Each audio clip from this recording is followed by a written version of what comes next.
Welcome or welcome back to my channel. My name is Sarah and today I am back with my October reading wrap up.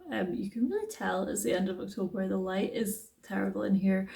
Yeah, I think I'm going to really struggle in winter because I do most of my filming in the morning before work or in the evening after work, and it's going to be dark before work and after work, so I'm like literally going to be at work for all the daylight hours, so we'll see how that goes. I read a lot of books in October. I think I read 14 books, which is more than I've read all year. I think my average has been between 8 and 10.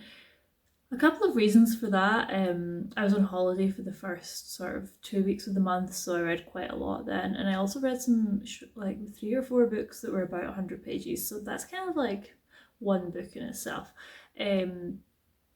But yeah, I'd say a mixed reading month. I read a couple of things that I really loved, and then the rest, I didn't really hate anything, but the rest were sort of things that I had a few issues with, or weren't like fully my thing.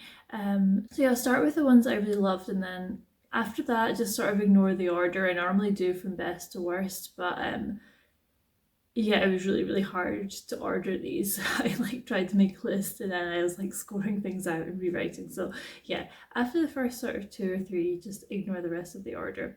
I also annoyingly either read most of these books as an ebook or library copy, so I don't really have very many books to actually hold up. So the book that I probably like the most from this month is the Empusium by Olga Tokarczuk. I don't know if I'm saying the name of that book right. The sort of subtitle is Health Spa Horror Story. I have read a couple of Olga Tokarczuk's books before. I read Flights, which is sort of, it's not really a novel, it's like little vignette type things. It's like sort of short stories with linking bits about travel in between. I quite enjoyed it. It was a strange book. And then I also read Drive Your Plow Over the Bones of the Dead, which I really liked. And this one is definitely more similar to Drive Your Plow Over the Bones of the Dead. And yeah, I really loved this book. So this is a historical fiction, sort of, I mean, I guess it is sort of horror, but like very light horror. It's more just like an uneasy atmosphere. So it's set in a health spa, sort of like the Magic Mountain. Like I read the first 200 pages of the Magic Mountain before I had to take it back to the library a couple of years ago, and I've never gone back to it. And this was giving me the same sort of atmosphere. It's set in one of these sort of health spa resorts in a mountain town in Prussia. And our main character is Polish, and he's, I think, about 24. He's very naive. He doesn't really seem to have opinions on many things, and when he arrives, there's no space in the main resort, so he ends up staying in this, it's called like a guest house for gentlemen, which is in the town but not actually in the resort, and it's a lot cheaper. So he meets the other people that live there, and they're a little bit strange. The owner of the guest house is a bit strange, and right at the very start, the day after he arrives, the owner of the guest house's wife dies and is supposedly suicide, but he's not sure. And one of the other guests at the guest house says, "Don't believe everything you hear. Like, you see, there's some strange things going on. This is not the first person to have died." So you're sort of like thrown into this where you're sort of like in the same boat as the main character, where you're not sure what's going on. Everyone seems a little bit odd. But what I really like about Olga Tokarczuk's writing is that she creates really odd characters. A lot of the story in this is more just like conversations between them that are very misogynistic, and you're sort of left to build up a picture of like what you think is going on based on their conversations. And I don't really want to share too much more of the plot because it's quite a literary horror where not that much really happens. It is more in the conversations, in the like odd scenarios, builds up this like creepy picture of the town and odd things that are going on. But if you like Drive Your Plow Over the Bones of the Dead, I would really recommend this one. I thought it was great. A lot of the characters are very misogynistic because we're set in like the 1800s, and then at the end of the book, In Olga Tokarczuk's author's note, she like wrote a list of all the famous authors that like, taken quotes from or like paraphrased to put in these characters' myths. So it was like she usually calling them all out on their misogynistic views, which I loved. Like the list of authors was sadly very long and contained a lot of famous authors. Like I think Charles Darwin was in there. Yeah, there were like a lot of authors I recognised. I was like, oh dear. The next book that I really did love was The Details by Greenberg. I don't think I'm saying her name right. This was shortlisted for the International Booker this year. And I got a copy from my library, and it's a really short book. I think it's about 150 pages. And yeah, it sort of is going into the details of people that she has known throughout her life. So at the very start of the book, the narrator is sick. She has like a fever, and it brings her back to a time in her life where she previously had a fever and a book that she read when she wasn't well. And this book is very linked in her mind with her ex-girlfriend, and so then we go into sort of the details of their relationship, just like everyday things, and we do this throughout the 4 chapters with 4 different people. Some of them are quite a big part of her life, some of them less so, and we just build up a picture of these people. And I just really like this. I think the writing was really good, and I really like learning little details about people's lives. Like that's my problem with a lot of the more popular books at the moment, is I just find that they're too plot based and the characters are not built up well enough that I care. Whereas this, like I could have read 200 pages about each of these characters. I just thought that the little details are the things that are really important when you're building characters in a story. So yeah, I would really recommend this one. It was a really short wee book, and yeah, I loved it. I then read 3 books in one series. So I read The Empress of Salt and Fortune, When the Tiger Came Down the Mountain, and Into the Riverlands by Nghi.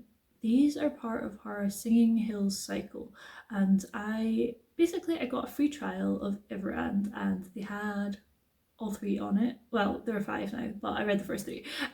They had the first 3 on it, and after I finished the first book, it popped up like, do you want to read the next one? I was like, yeah, why not? And then I did the same at the end of the second one. I was like, let's go for it.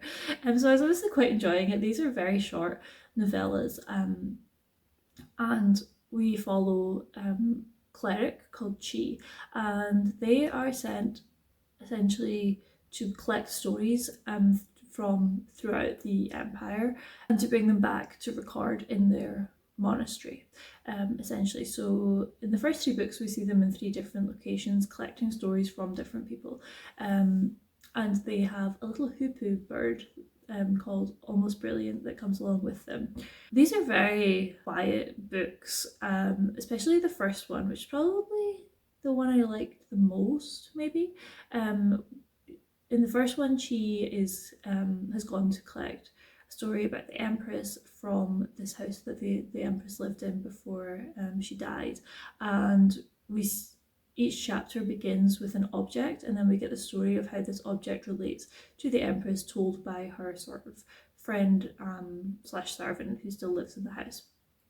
And it is a fantasy world, but it's not like a clear cut, like we don't really know exactly what's going on, and that's what I quite enjoy, because I feel like each book is building up a bigger picture of this world. So in the first book, there's sort of mention of mammoths, and then in the second book we start to mentions of ghosts, and a little bit of history about the empire and the different sort of factions. But like that's definitely not the point of this book. Like the fantasy world I don't think is ever going to be fully fleshed out. It is more just a backdrop for these stories.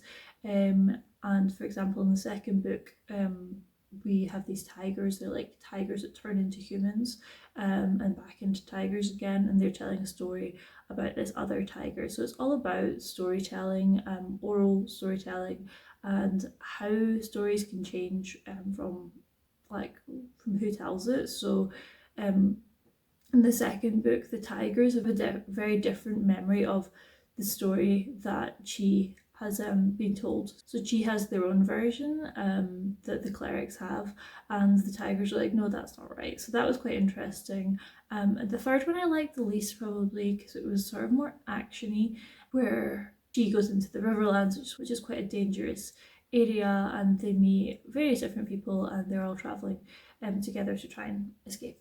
But yeah, I will definitely continue with the series because they are very short, and I'm quite enjoying them.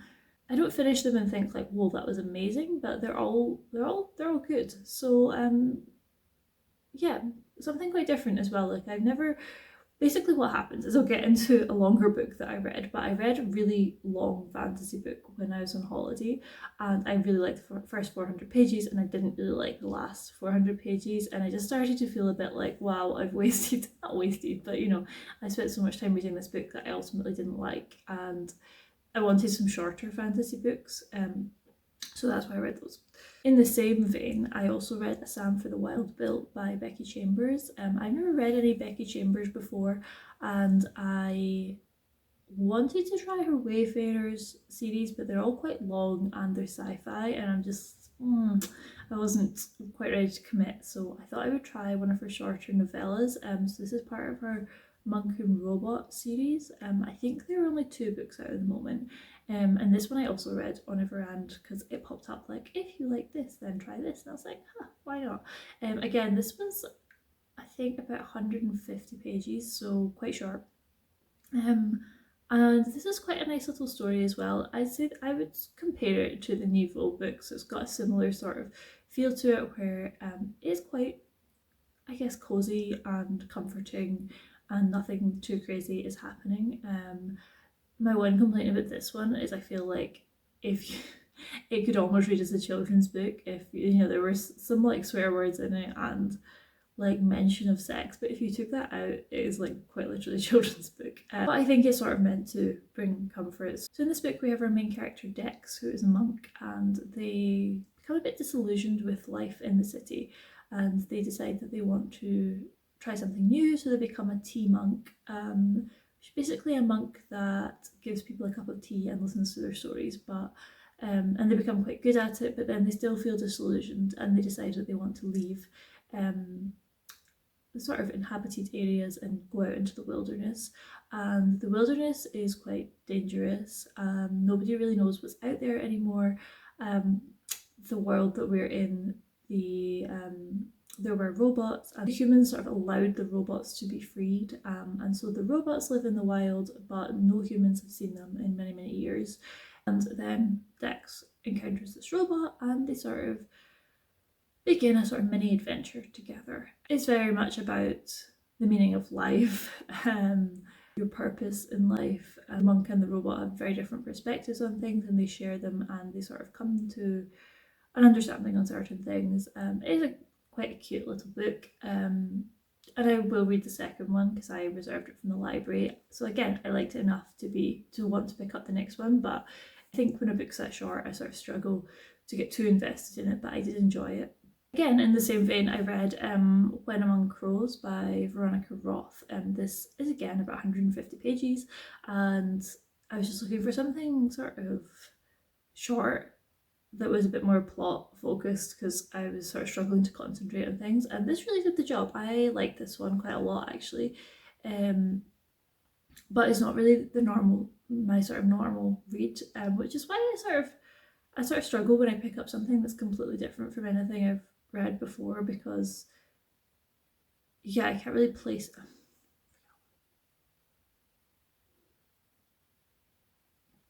it. So this is a fantasy novella based on Polish folklore. I didn't really know anything about Polish folklore, and because it was so short, there was like quite a lot of words that I kept having to try and remember what they meant, because we have different types of supernatural beings essentially in this. So it's set in sort of modern day Chicago, and we have some different sort of, yes, as I said, supernatural beings. So we have these people called Zamora, who they basically feed off of people's fear. So they have built a cinema, like a horror cinema, where people go and obviously they get scared, and then they can sort of feed off of that. We have some other sort of supernatural beings as well, whose names I can't remember, but some of them feed off of sadness, and the others feed off of anger. So those are the three sort of beings that we have in this world, and Demeter is searching for Baba Yaga, who Baba Yaga is someone that I had heard of, so she's sort of a witch in Polish and Russian, I think, folklore. One of the Zmora that he meets at the cinema has been cursed, and he goes to her and he says, "Oh, I want to help you reverse the curse," and she's a bit confused because, like, why would he care? And so we follow it from there. As I say, I think it builds up the world really well in such a short period of time, and the plot, like, there are a few like plot twists. I didn't really know where it was going, and I thought the characters were quite good as well. So yeah, if you're looking for a very short fantasy, I would recommend this one. Again, I struggle with the length of it a little bit because it's like if you like a book and it's really short, then you want more of it.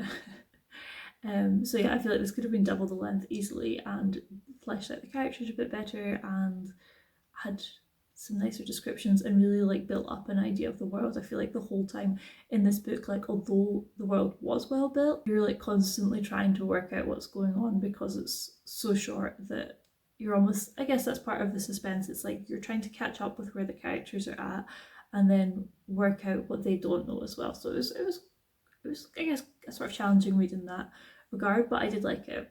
My last video that went up was a chapter tag, and in that I read a couple of books. I read Between the Acts by Virginia Woolf, which I did like, but ultimately not one of my favourite Woolfs, which is a shame because I thought it might have been. This is set during a sort of summer's day, and this family who live in quite a big sort of mansion in the village host a pageant every year, and part of that's play. So all of the villagers come and to watch this play in their garden, and they have an acting troupe that's made up of local people and I think some actors as well. And so I really like the first half of this book. It's quite short, it's only about 100 pages, and in the first half we're jumping from between perspectives, so we're seeing all the different members of this family and what they're thinking about the play, about the day ahead, and then we jump into the play and we get like pages and pages of dialogue, and I was just not that interested at that point. I didn't think it was a particularly good play.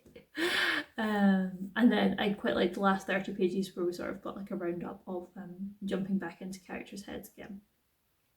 What I didn't realise about this is that I don't think it was edited. So this is Virginia Woolf's last book, and she died before she got to edit it, so I feel a bit bad for some of the like criticism I gave it in that chapter tag, because I didn't realise that, so I now do understand why it's not one of her better works, but I did still enjoy it. I think if you like Virginia Woolf and you want to read everything she's written, then it's definitely not a bad book, but yeah, it's not one of my favourites from her. I also just talk about the other one I read, although this one's probably lower down the list. So I read Swordspoint by Ellen Kushner. This is a fantasy book set in a sort of medieval type town where there are lots of swordsmen and they fight duels on behalf of noblemen, and we follow sort of the best swordsman who's ever lived, Richard St. Vier. And he has just killed 2 people at a duel at a party, and we follow his perspective. He lives sort of down the hill, and down the hill is sort of the slum area of the town. And then we also follow the noblemen and up at the top of the hill, and all of their sort of intrigues and plotting. And this, in that other video, I said I had an issue with all of the scheming and plotting, because at no point was it clear what I was meant to know and what I wasn't meant to know. So then when reveals were happening, I was like, is that a reveal? Did I know that? I got very confused. I also felt that some plot points were introduced and then just abandoned. And I guess it was sort of meant to be humorous, which is maybe just something that doesn't really work for me. I found that in other books, but it wasn't taking itself very seriously, but also it didn't have anything, like, I didn't find it particularly funny. It was sort of lighthearted, but I don't think the characters were particularly well built, so it's not like I was having a great fun time with them. And ultimately, yeah, I was just left a little bit confused and a bit underwhelmed by it. So yeah, this one was definitely not my favourite, which is a shame because I think this is the first book in a series. It says the Fall of the Kings is the next book, but when I looked it up on Goodreads, neither of them were getting great reviews, like this book or the other one, so I think I'm just going to leave this here. So yeah, that was a shame. A book that I've since returned to the library is Ninth House by Leigh Bardugo. I read this in sort of like a day and a half, which is quite impressive because it was like a 400-page book, but we went on holiday to Italy, and on the way there we were travelling for about like 12 hours. So I read most of this in a day, and I'm not sure about this one, to be honest. There were things that I did really like about it. So this is sort of a dark academia type novel. Leigh Bardugo was a very popular author, and I read The Familiar by her last month or the month before, I can't remember, and I quite liked it, but I'd heard better things about Ninth House, so I thought I would try this one next. And I think her books are just a little bit too plot heavy for me. There was a lot going on in Ninth House, and I think that she did a very good job of like weaving it all together. Like it all did very much make sense, but it was too much for me. That's not really what I like in a book. So this is set in Yale, and we have our main character is Alex Stern, and she had sort of rough background. However, she can see ghosts essentially, and no one else can see ghosts. So she's been given a scholarship to Yale in order to work for this society that basically keeps all of the other societies in check. So there are 8 or 9 secret societies at Yale that all have different magical powers and use these powers in various ways. So I would have liked to have really understood all of the different societies and got a really good insight into them. They were sort of, it's not that there was no development, but they were sort of glossed over, and then we got into the plot, whereas I wanted to know like exactly what each society was doing, and like meet more characters from each society. So for example, some of them can use their magic to predict the future of predict the stock market shares. Some of them can create illusions. So for example, they can like make you think that they're someone else. They can force you to do what they want you to do. There's a lot of different stuff going on there. This is a book that's told in multiple timelines. So very quickly we know that her mentor Darlington has gone missing. She is now in a situation where there's a crime that's been committed, and she's trying to work out how that's happened and does it all link to Darlington. There's a lot going on, so it's sort of a murder mystery mixed with a fantasy. I don't really like murder mysteries, which I think is my issue, and yeah, I found some of the dialogue really cringy in this. However, I did think that Leigh Bardugo did do a good job of like creating this world and tying a lot of plot points together, and as I say, it all did make sense. I was interested in what was happening. It was just once the sort of reveals all happened, I was a bit like, okay, don't really care now. And I know there's a second book, Hellbent, and I don't think I'm interested enough to read Hellbent. So yeah, this was one I ultimately didn't love, although I do think that it did achieve what it set out to achieve. It just wasn't really a book for me. Another book that I read, and I actually did quite like this one, was Glasstown by Isabel Greenberg. This is a graphic novel that I read as an ebook, which is maybe a mistake with a graphic novel, but they're very expensive, especially this sort of one where I think it is like a big chunky book with like lots of art in it. So this one was on Everand as well, so I read it in like an hour. And this is about the Bronte siblings, and they sort of had this magical world that they created called Glasstown, when they were children, and this follows Charlotte, who's the last sister left, the last sibling left, and she sort of dives back into Glasstown, and we go back in time to see them building it as children, all the different characters that live there, and then it's sort of about her coping with her grief. I thought this was good. It was just very short, and I don't know, I don't ever really read graphic novels. I liked the art in this. I thought it was nice, and I did like the story, but yeah, like ultimately I've sort of forgotten it already. I think that's a problem when you read something in like an hour, then it's just sort of out of my head very quickly again. But I do want to try more graphic novels, maybe ones that are a bit chunkier so that like you really feel like you're connected with the characters. But yeah, this one was very short. But yeah, if you like graphic novels and you like the Brontes, I would recommend. I thought it was interesting. Yeah, I'm almost there. So on holiday, I think I was saying I read a very large fantasy book. So I read Kushis Dart by Jacqueline Carey, and I thought I was going to really like this because I heard really good things about it, and I liked the first 400 pages essentially, which is quite annoying because I was like getting into it, I was quite excited, and then just for me, it just completely lost its way. And this is the first book in a trilogy, and I will definitely not be continuing with this. I don't think, because the plot just picked up to such a pace that I was like, wait, we're actually going to tie up all of these threads pretty much in the first book. So I thought it was building to like a battle that was going to take place in the second book or the third book, and then all of a sudden all of the battles just played out, but in the space of like 50 pages, and yeah, we got like essentially a conclusion to the story that had been built up so far, and it was just so fast. And yeah, so basically, let me go back to the start. This the main character in this book is Phaedra, and she has been born with this, it's like a red mark in her eye, and this means that she essentially likes pain, or like gets sexual satisfaction from pain. And in this book there's sort of a lot of different night courts. I think there are 13, and each of them has a different speciality, so they're basically sort of like high class brothels. She doesn't fit into any of them because of this is what's called Kushis Dart, this red mark in her eye. And so she is bought by this rich man who has another apprentice, essentially.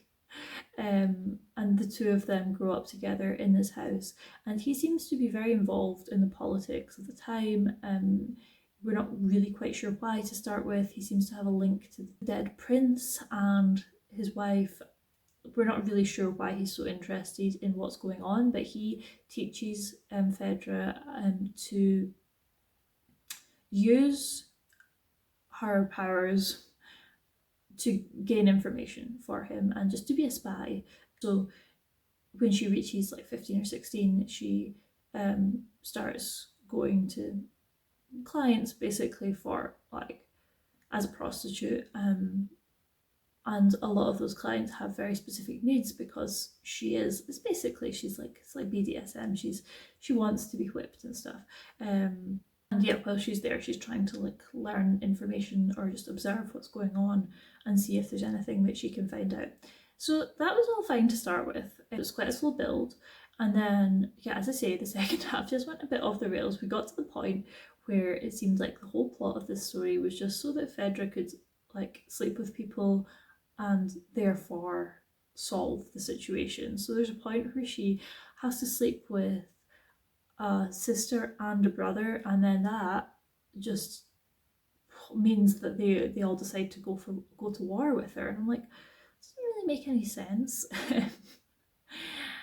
But also, like, you know, if this book was just trying to like put a lot of sex scenes in it, then it didn't really do that in a very successful way, I didn't think, because there were a lot of scenes where she was like, and I won't describe what happened next, and then we'd just like jump to like after it. So I'm just like, okay, so if that was the point, then you're not giving me that either. So I'm just a bit confused by it.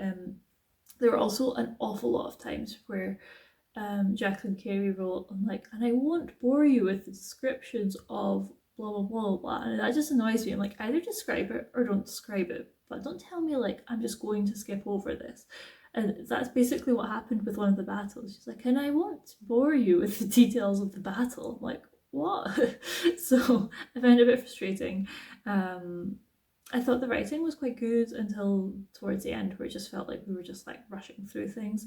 And yeah, I won't be reading another one of these books, and it sort of has put me off very chunky fantasy books, because I was just getting into the flow with fantasy, and now I'm just a bit like, this is a lot of time I invested in this book and I ended up not liking it. And I know that can happen with any book, but and I guess the thing is, when it's part of a series, I'm like, I don't even feel like I finished the story. So yeah, that's a bit frustrating, because at least with another book, like with a standalone book, you read the 800 pages and even if you don't like it, you've got the conclusion. Whereas yeah, this, I'm like, I don't want to read the next book, but then at the same time it's not finished. So then lastly, I read Mexican Gothic by Silvia Moreno-Garcia. I saw this book in a charity shop and I was like in the mood for trying some different things. This isn't really the normal sort of thing that I read. So I picked it up, and yeah, ultimately I didn't really love this one. I think this is just a me problem, not the book problem, because I think that this sets out to do exactly what it wanted to do perfectly. It's just not my sort of book, really. We have our main character, Noemi, who is sort of a rich socialite, and her cousin has just got married and moved to this sort of big house out in the middle of nowhere, and she writes a letter to Noemi's father saying like, help, I'm having a bad time, blah blah blah blah. And so Noemi's father says to Noemi, oh, will you go and see how, like, what's going on here? So then she arrives, and you know, from the get-go, it's a very creepy house. Everyone seems a bit strange. Her husband's father is very into eugenics. He keeps talking about like races and stuff like that, and it's very uncomfortable, and nobody seems to want to help her. Her cousin seems very confused about what's going on, and yeah, it sort of goes from there. I don't really want to give away anything from the plot, but this just, it felt like well paced, but just not the sort of book that I like. I think where I really liked Olga Tokarczuk's book, because you didn't really know what the narrative drive was. Like, this is very clear that you were going to get a resolution, and it sort of came at the exact point that you would expect it to come. It made sense, and then towards the end it got quite fast paced, but I think that's sort of standard for this sort of like horror-y type book, but it's just not really my sort of thing. I like a more slow burn where you like really build up the characters. Noemi sort of felt like a cut and paste type socialite character. There was nothing particularly interesting about her. I felt the same about the rest of the characters in the book. They were sort of like the sort of characters you would find in a horror film, where I didn't feel like there was, like, they weren't particularly well developed, but they like were developed enough to play their role well. It's just not really what I like from a book. I like something where I really feel like I care about the characters and I'm not just waiting for the reveal. So yeah, that was that. It seems like I do this every month. I realised as I started editing this that I had forgotten to talk about one of the books that I read, and that's Fragile Animals by Genevieve Jagger. Even though I forgot to talk about this book, I did actually quite enjoy it. It's not really my normal sort of thing. So this is a book about a sort of 22-year-old girl who goes to a Scottish island. She lives in Edinburgh normally, but she leaves. We don't really know why she's left Edinburgh, but she goes to stay in this Airbnb on this island called Roth, which is a real island. I've been off the west coast of Scotland, and when she gets there, there's one other lodger staying with the woman that owns the Airbnb, and he tells her very quickly that he's a vampire. He's sort of like a 50-year-old man, and he's a little bit strange. And then we sort of go back and see all of the things that have gone wrong in her life. It was quite an atmospheric read. I think I preferred the bits where we were in Rothsay. All of the flashbacks I wasn't really that interested in. It's very like, what would I compare it to? I read a bit of Women Eating last year. I actually ended up DNFing it, but I would compare it to that. It's sort of like millennial first world problems type book. And and yeah, we sort of look at her very messy past and some of the problems that she has. And then there's a sort of vampire undertone. So yeah, I really liked some of the scenes, and it was very dark and atmospheric. But yeah, it's not really a book that I think is going to stick with me particularly either. I'm not that interested in vampires for one, and I don't think that that Genevieve Jagger took it very far with the vampire narrative. Like there wasn't really very much to it apart from that he was a vampire. We didn't really get much of his history, like little snippets, but it was just what he was telling her. We never went into his head or anything. But I think if you like more literary fiction, millennial, messy young people, then I would recommend this book. But yeah, if you're looking for like a dark vampire story, then maybe not so much. But yeah, I did like it more than I thought I was going to. It's not really my sort of thing, and at the moment I'm just trying to try out lots of different things and see what I got on with. And so that's why I picked this one up, and I did quite like it, but yeah, probably not one that's going to stay with me either. So yes, I just jumped in to say that. This is a problem because I've read loads of books as ebooks this month.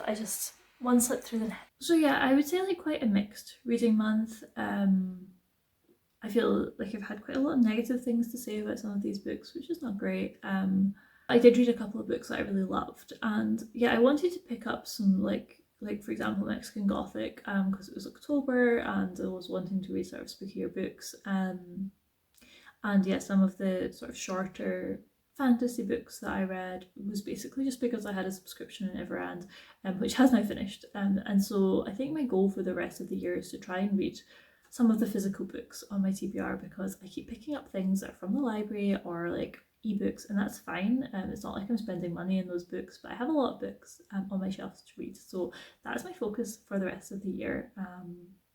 So yeah, I hope you enjoyed this video, and I will see you again in my next one.